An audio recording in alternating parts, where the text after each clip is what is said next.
ఈ పరిశ్రమలో నాకు మొదటిసారిగా అవకాశం నాగార్జున గారు ఇస్తే వైవిఎస్ చౌదరి గారి డైరెక్షన్లో, ఆ తర్వాత మొదటి సినిమాగా మాస్టర్ రిలీజ్ అయితే నాకు ఎవరన్నా సహాయం చేశారు అని అంటే అది గణేష్ అన్న మాత్రమే. ఎందుకంటే నాకు అది ఆ రోజు చాలా ముఖ్యం.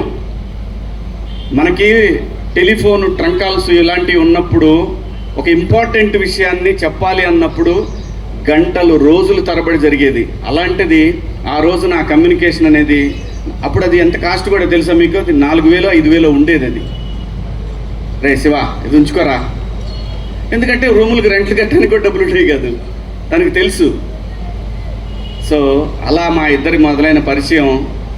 గణేష్ అన్న ఈరోజు ఇంతవరకు వచ్చాడంటే దీని వెనకాల చాలా చరిత్ర ఉంది. ఎంతమందికి సహాయం చేసి ఉంటాడు, ఎంతమందికి ఆస్తులు కొనిపెట్టుంటాడు, ఎంతమందికి తనకు తెలిసిన ఒక మాట సహాయాన్ని వాళ్ళు కోట్ల రూపాయలు సంపాదించుకునే స్టేజ్కి తీసుకెళ్ళగలిగాడు. ఇదంతటి కారణం ఏంటంటే మనకు మనిషికి కావాల్సింది ఒక మంచి మనసు, ఒక మంచి సంకల్పం. వీడు బాగుండాలి, వీళ్ళు బాగుండాలి, నన్ను నమ్మి వచ్చారంటే వీళ్ళు నాకన్నా బాగుండాలి అనుకునే ఒక మనస్తత్వం బండ్ల గణేష్ అన్నది. అలాగే చంద్రబాబు గారి విషయంలో అసలు పార్టీలతో సంబంధం లేదు. గణేష్ అన్న అందరవాడు.